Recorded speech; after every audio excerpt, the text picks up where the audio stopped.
Monday does not wait for you to be ready. It arrives. And the mind that meets Monday unprepared is already behind. Not behind on tasks, behind on orientation, behind on the interior positioning that determines how the week is received before it has asked for anything. The person who begins Monday reactive rather than anchored is already being shaped by the week rather than shaping it. That gap between reactive and anchored is what this prayer exists to close. The mind that has been brought to God before Monday has had its say, is a different instrument than the one that opened the week by checking what was waiting.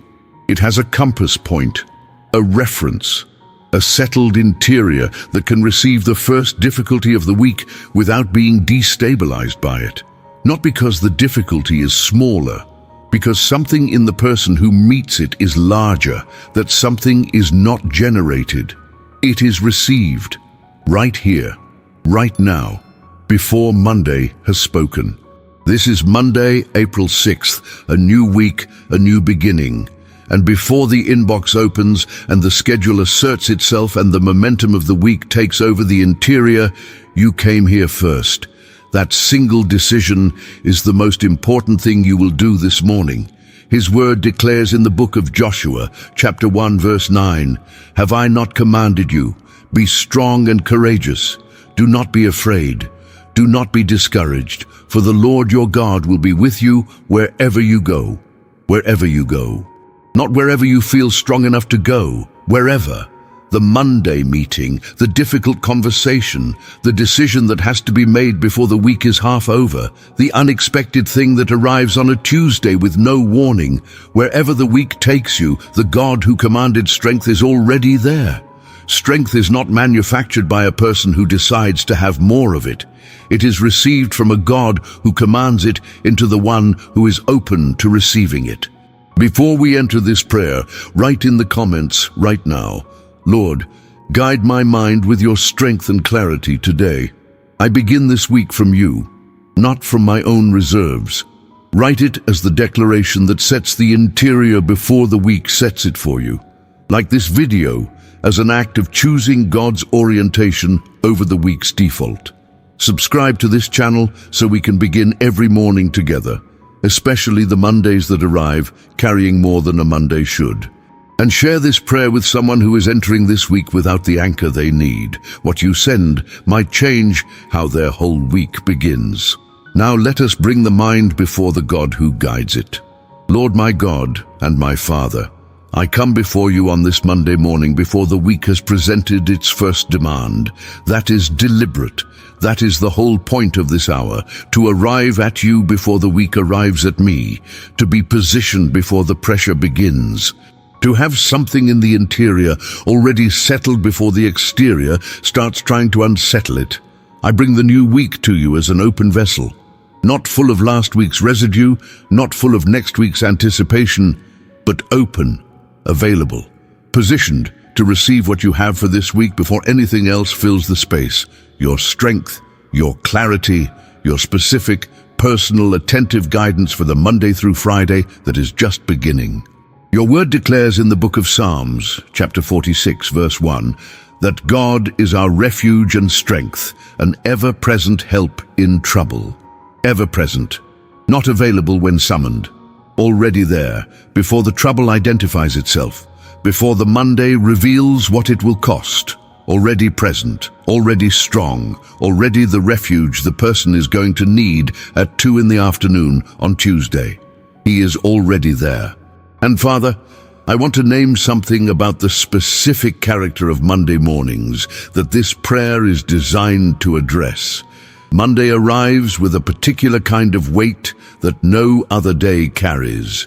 It is the weight of the week, not yet lived, but already anticipated.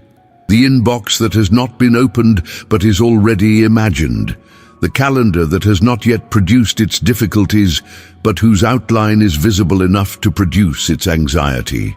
Monday is the day where everything is still possible and where everything the mind fears about the week has its maximum theoretical weight. By Wednesday, some of it will have happened and been survived. By Friday, most of the imagined difficulty will look different from the actual. But Monday morning, the anticipation is in full force. And the mind that meets that anticipation without an anchor is shaped by it before a single real thing has occurred. The anchor changes that. The mind anchored in God meets the anticipated week from a different position, not unaware of the difficulty ahead, positioned inside something larger than the difficulty. The week still has its weight. The person carrying it has access to something the week cannot generate on its own. That access is what this prayer opens right now, before the week has arrived in earnest, before the first demand has been made, open, available. Here, let me receive what this Monday needs before Monday asks for it, Lord. Father, I want to talk about what strength means for the mind on a Monday morning. It is not confidence. Confidence can be false. It can be manufactured from habit or bravado, or the decision to act certain when certainty is not present. And false confidence produces a specific kind of failure. The person who moved forward as if they knew what they were doing when they did not, and paid the price for the gap between performance and reality. Strength is different. Strength is the capacity to hold what comes without being broken by it, to receive difficulty without being defined by it, to carry the weight of a demanding week without the weight becoming the thing that carries you. Strength is not the absence of pressure. It is the presence of something in the person that pressure cannot overcome. That kind of strength is not available from the inside. It is not generated by deciding to be stronger. It is given, received, from the God who commands it into existence in the person who comes to him genuinely needing it. Your word declares in the book of 2 Corinthians, chapter 12, verse 9, that his grace is sufficient for you, for his power is made perfect in weakness. Made perfect in weakness.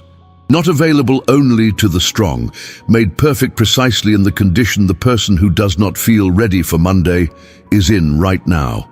The insufficiency is not the obstacle, it is the access point. Lord, guide my mind with your strength and clarity today. I begin this week from you, not from my own reserves. So I bring the honest condition of my reserves this Monday morning. Not what I want them to be, what they are. The energy level that actually exists after the weekend. The clarity level that actually exists before the coffee has done its work. The confidence level that actually exists on a Monday morning before any of this week's victories have been won.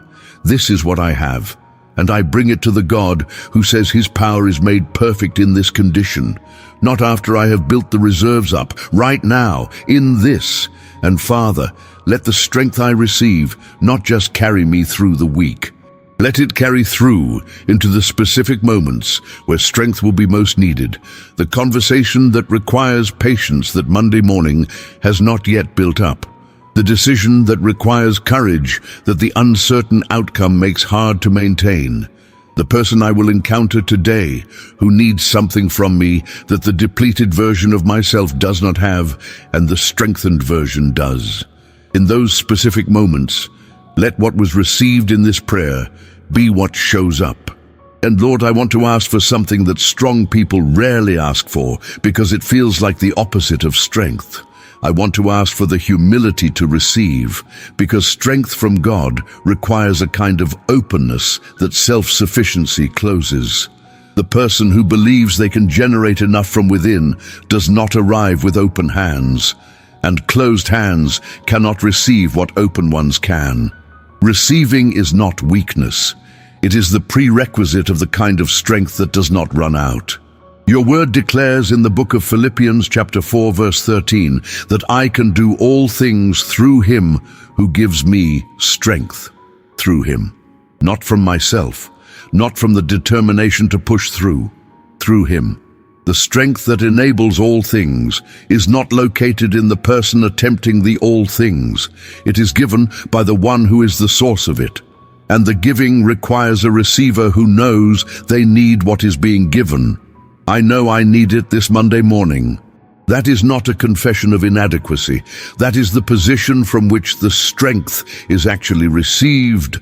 Lord, guide my mind with your strength and clarity today. I begin this week from you, not from my own reserves.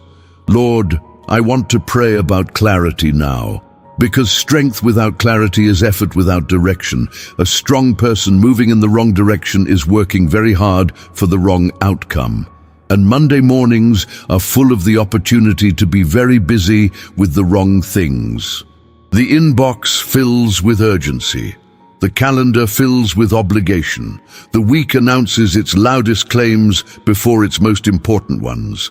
And the person who receives the week's agenda without interrogating it is often working very hard on what the week demanded, rather than what actually mattered. Clarity is what interrogates the agenda. Clarity asks, is this the most important thing available in this hour? Is this the direction the week actually needs to move, or just the direction it is moving by default? Is the effort being spent on what will matter at the end of the week, or on what simply arrived most insistently at the beginning of it? Those questions require a mind that is clear enough to ask them. A mind occupied by last week's residue or next week's anxiety does not ask them. It just responds to whatever is loudest. Your word declares in the book of Proverbs chapter 4 verse 25 to let your eyes look straight ahead and fix your gaze directly before you. Straight ahead, not left toward distraction, not right toward comparison, not backward toward regret or forward toward anxiety. Straight ahead. The direction that has been set by the God who guides, the thing that is actually in front of you in this moment, on this Monday, in this week, that focus is what clarity produces. And clarity is what this prayer is asking for. Lord, guide my mind with your strength and clarity today. I begin this week from you, not from my own reserves. And Father, let the clarity be specific, not just a general sense of direction. Clarity about the one or two things that, if this week produces nothing else, would make the week genuinely successful. The things that actually move the important things forward. The conversations that need to happen. The decisions that cannot be deferred again. Because most weeks are lost, not in dramatic failure, but in diffusion. Effort spread across too many things, each receiving a little and none receiving enough. Clarity is the antidote to diffusion. The focused week accomplishes more than the busy one, and I want to ask for something else that clarity makes possible. The courage to say no to the good things that are not the right things for this week. To the demands that arrive with urgency but without genuine importance, to the obligation that feels compelling in the moment, but that, when examined with a clear mind, does not actually align with what the week is supposed to be about. Saying no is an act of clarity. It requires knowing what is being protected by the refusal, what yes is being preserved, and the person who has been given clarity by God knows what to protect. Your word declares in the book of Matthew chapter 5 verse 37 to let your yes be yes and your no be no. Simple, clear. The person whose words align with their actual convictions is the person operating with genuine clarity. Let my words this week be that clear, Lord, shaped by the clarity you gave this Monday morning, and not distorted by the pressure of the moments that follow it. And Father, let the clarity also operate in the way I receive information this week. Because a lot of what fills the week is not direction from God. It is noise dressed as urgency, the opinion that arrived with confidence but not authority, the interpretation of events that was formed quickly and may not be accurate, the conclusion drawn from incomplete information that the anxious mind accepted because uncertainty was uncomfortable. The clear mind does not accept the first available interpretation of every ambiguous situation. It holds the question open long enough to receive something more reliable than the fastest available answer. It distinguishes between what is known and what is assumed, between what is real and what is imagined, between what God has said and what the week's noise is trying to substitute for it. Your word declares in the book of 1 Thessalonians chapter 5, verse 21, to test all things and hold fast to what is good.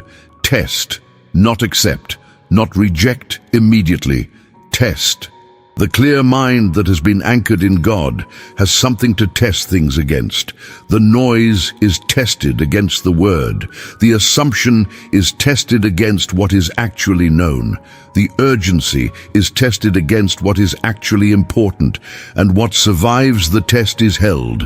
What does not is released. Let me test well this week, Lord, with the clarity that comes from having been anchored here first. Lord, guide my mind with your strength and clarity today. I begin this week from you, not from my own reserves. Father, I want to ask you now for something that makes the strength and clarity of this prayer last through the week. I want to ask for a practice, not a complicated one, not something that requires a 30-minute appointment every morning. A small, repeatable act that returns the mind to the anchor when the week has pulled it away. Something that takes 10 seconds but does the work of a full prayer when the full prayer is not available. The breath before the response, the moment before the meeting, where the mind is deliberately returned to the God who is already in the room. The single sentence spoken quietly when the clarity slips and the noise takes over. Lord, guide my mind. 3 words, but 3 words spoken with intention by a mind that came here this morning carry more weight than the same 3 words would carry from a mind that did not. Because the prayer this morning is not only for this morning, it is building something for the rest of the week. Every deliberate return to the anchor during the week is drawing on what was established here. The well was dug this morning. The returns during the week are drawing from it. And the person who digs the well in the morning and draws from it throughout the day lives the week differently than the person who reaches for the water only when the thirst is desperate. Your word declares in the book of 1 Thessalonians chapter 5 verse 17 to pray without ceasing, not a continuous formal prayer, a continuous orientation toward God. A life where the mind returns to its anchor, not just in the morning prayer, but in the breath before the difficult thing, in the pause before the response, in the moment when the clarity slips and the practiced return brings it back. That kind of praying without ceasing is built in mornings like this one. And Lord, I want to ask for the specific grace that makes the return possible when the week has pulled the mind away, because the pull is real. The week does not cooperate with the anchor. It presses. It fills the interior with its demands. It moves fast enough that the deliberate pause feels like a luxury the schedule cannot afford. And the person who does not fight for the return tends to drift through the week on momentum rather than guidance. Fight for me, Lord. When the week is moving too fast for me to remember to return, when the pressure is high enough that the pause feels impossible, when the distance between this morning's prayer and the difficult Tuesday afternoon seems too large for 3 words to bridge. Fight for the return. Pull the mind back. Be louder even momentarily than the noise the week produces. Not as a disruption to the week, as the anchor that makes the week navigable. Your word declares in the book of Romans chapter 8 verse 26 that the Spirit helps us in our weakness. When we do not know what we ought to pray for, the Spirit Himself intercedes for us through wordless groans. When we do not know, when the week has moved so fast that the prayer is not even formable, the Spirit intercedes. The anchor holds from God's side when the person cannot hold it from theirs. That is the God I am trusting with this week. Lord, guide my mind with your strength and clarity today. I begin this week from you, not from my own reserves. Father, as this prayer closes, I want to receive something I will carry into every day of this week. Not a plan, an expectation. The expectation that God is going to show up in this week, specifically, personally, in the particular moments where the strength and clarity of this morning prayer is needed and available. Not as a vague spiritual sense that He is somehow around, as the genuine anticipation of a person who has asked and believes they will receive. who has knocked and expects the door to open, who has prayed and watches for the answer, not because they know its exact form, but because they know the character of the one they asked. Your word declares in the book of Matthew, chapter 7, verse 7, to ask, and it will be given to you. Seek, and you will find. Knock, and the door will be opened to you. Not a conditional statement waiting to be argued out of its simplicity. A direct promise from the one who makes it and keeps it. Ask, receive, seek, find, knock, open. The person who asked this Monday morning for strength and clarity asked a God who gives. The person who sought direction from this prayer sought a God who is found. And what was asked for does not return empty. It returns having accomplished what it was sent to do. In the moments this week where the strength is needed, it will be there. In the moments where the clarity is required, it will arrive. Not because the week earned it, because the asking was genuine and the one who was asked is faithful. Carry that expectation into Monday, not as pressure to perform, as confidence in the one who provides. And I want to name something about that confidence that distinguishes it from presumption. Confidence in God is not the assumption that everything will go easily. It is the settled knowledge that nothing will go unaccompanied. The difficult meeting is not suddenly easy because of this prayer, but the person who walks into it carries something they did not have before the prayer. The hard decision does not become obvious, but the person making it is connected to a wisdom that exceeds their own. The unexpected difficulty does not disappear, but the person who meets it has an anchor that the unexpected cannot remove. That is the difference this prayer makes. Not the removal of difficulty, the strengthening of the person who meets it. Your word declares in the book of Nehemiah, chapter 8, verse 10, that the joy of the Lord is your strength. Joy as a source of strength, not happiness dependent on circumstances. The deep, settled, unshakable joy of a person who knows they are held by God. That joy is present this Monday morning in the person who has genuinely brought themselves before God and received what only God gives. It is not performance. It is the overflow of an encounter with the source of strength itself. Carry that joy into the week. Let it be the environment the week's difficulties encounter, not a fragile good mood that the first hard thing will dissolve. The strength that the Lord provides through the joy of knowing Him. Lord, guide my mind with your strength and clarity today. I begin this week from you, not from my own reserves. That is the declaration this Monday begins from. Not from the anxiety of what the week will ask, from the confidence of what has already been received, not from the uncertainty of whether the strength will hold, from the knowledge of who provides it and who does not run out of it, not from the pressure of producing clarity on demand, from the trust that the God who guides the mind has already placed in this week what the week will need. To everyone who prayed with me this morning, go back to the comments and write it one final time. Lord, guide my mind with your strength and clarity today. I begin this week from you, not from my own reserves. Return to that when the week tries to take back what this morning surrendered to God. Subscribe to this channel and come back tomorrow morning. We are here every day, including the Tuesdays and Wednesdays, that need the same anchor this Monday received. Share this prayer with someone who is entering this week without the strength they need. The most faithful thing you can do for them right now is put this in their hands before the week gets any heavier.